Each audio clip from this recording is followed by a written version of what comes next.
Melissa Barrera has spoken out against Scream 7. Let's talk a little bit about it. What's your favorite scary movie? Be afraid. Be very afraid. I want to be a fighter, like you. Oh, let it burn! Let it burn! Did you miss me? You have to shoot them in the head.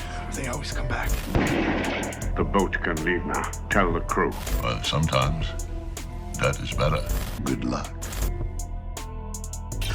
Hey everybody, I'm Killjoy Jake, and today we're going to get into some Scream drama. Once again, it seems like that's the only kind of updates we're ever going to get for this franchise anymore now. While that is incredibly frustrating, we do have a ton of other fun updates on this page that you should definitely check out. So please, if you're seeing this page for the first time, like this video, subscribe for more horror movie updates that hopefully aren't like this. Thank you guys so much for the support. Now let's talk about this interview. Variety has just released an interview with Melissa Barrera that is making waves in the Scream fandom once again. The article recaps when all of this drama started back in late 2023 when Melissa Barrera was speaking out against the genocide happening in Gaza. The article reads, "The Scream and In the Heights star posted daily messages to her Instagram calling for peace, criticizing the Israeli government's killing of Palestinian civilians and comparing Gaza to a concentration camp. She posted fundraising links to Palestinian human rights organizations and shared articles by Holocaust scholars accusing Israel of committing genocide. The Hollywood powers that be took notice, and a month later she was fired from her lead role in Scream 7 and pushed out of her talent agency WME. Spyglass Media put out a statement that read, "We have zero tolerance for anti-Semitism or the incitement of hate in any form, including false references to genocide, ethnic cleansing, Holocaust distortion,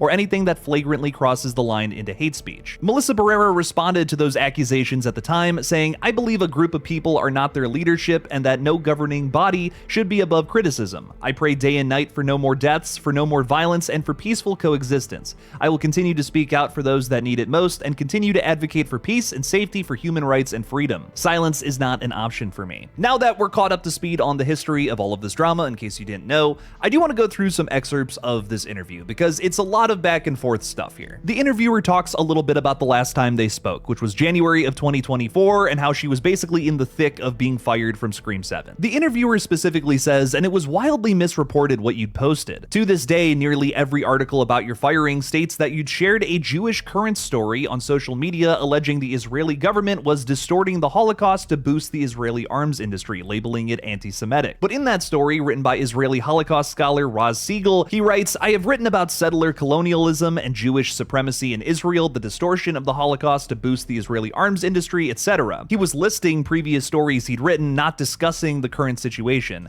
And the actual story Siegel was referencing in The Nation was about how the Israeli government allowed Bulgaria to whitewash their World War II history to secure an arms deal with the country." Melissa replied, "Those people still deny what's going on is a genocide, so we're never going to see eye to eye on that." She states specifically, "I mean the people that accused me of being anti-Semitic and the people that run Spyglass, and they're wrong, just factually wrong." I think whenever it comes to the conversation of people dying and it happening in large numbers, that is something that I'm always going to be against, no matter the situation. I really don't feel like I have to explain or defend my position any further than that. People dying in general, especially kids, is really fucked up and brutal, and it shouldn't be happening. There's also a term for it, and it's genocide. The interviewer then asks, "Did anyone reach out to support you during that time? At least Jenna Ortega dropped out of Scream." Melissa responded with, "That's not the reality of things." Melissa replies, "I got some messages of support from people in the industry, but what I found is that private messages with no action means nothing." Moving further on into the interview, Melissa Barrera is asked, "Does it always feel like you're reclaiming Scream in a way?" She responds saying, "Yeah, a little bit. The reality is that Scream is always going to be a big part of me because it was 2 years of my life. It gave me a lot, and I'm grateful specifically to Matt and Tyler who gave me that shot. That hasn't been soured for me. They don't have that power." The interviewer says, "And let's be real, the 7th one sucked." Melissa replies, "I know, and I think they lied about the numbers. I don't think it made that much money, but at the stage door, I sign Scream things every night. People who love me from those movies are coming to see the show, and they can't ever take that away from me." This is where this interview gets really tough for me, because I have really appreciated a lot of what Melissa Barrera has done. She stood up for something she truly believed in, and it led to her being blacklisted from Hollywood. There's not a lot of people that would do that in today's space, and I have a lot of respect for her for that. But I do feel like a claim here is a step too far. I just don't think there's any way they could have lied about those box office numbers. Multiple different websites report on that kind of thing. Scream 7 definitely made a little over 200 million. I feel like the other thing that bums me out about this is that a lot of Melissa Barrera's haters are going to run with that and then just use it at every single turn now. What happened to Melissa was wrong, and now I think with her throwing these accusations accusations out there that you really can't back up,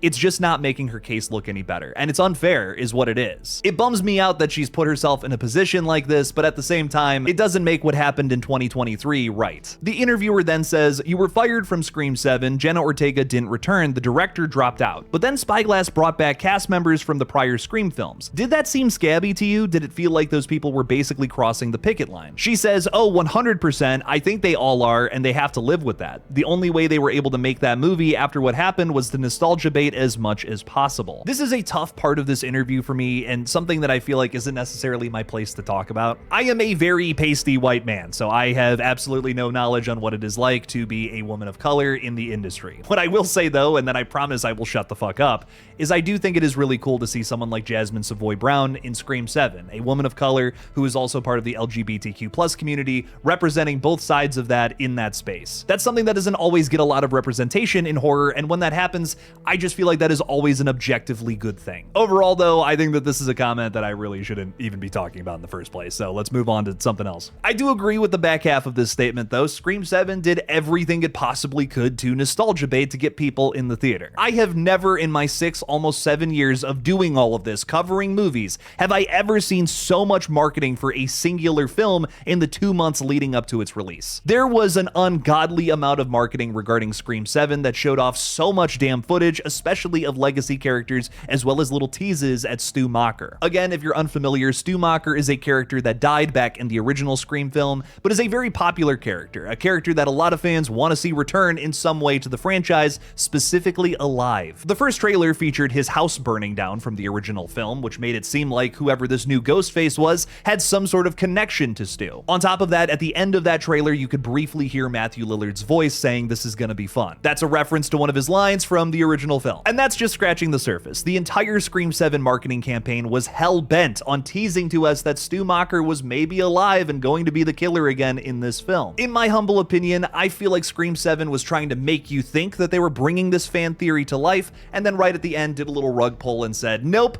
gotcha. Thanks for giving us your money. Fuck you though, you're not getting Stu." I'm not necessarily a Stu is alive guy myself, but I do think that really sucks for a lot of fans who showed up at the theater and thought that was gonna happen based on the marketing. It's textbook clickbait. Now those are the big Scream highlights from this interview, and I'm really kind of back and forth on this. While I will always appreciate Melissa's efforts to kind of put a spotlight on some of these awful things happening in the world right now, I just don't agree with some of the things she's saying here. She's making some pretty wild accusations, especially about people who have come to her aid, have come to her support. That does kind of rub me the wrong way a little bit, even though I do understand her frustration. And that's where I think a lot of this is coming from at the end of the day. I think as a way to kind of sum all of this up is that this is just a shit show all the way around. It's two groups of people here, all in the same fandom, pooping in their hands and throwing it at each other, essentially. That makes for a disaster every single time.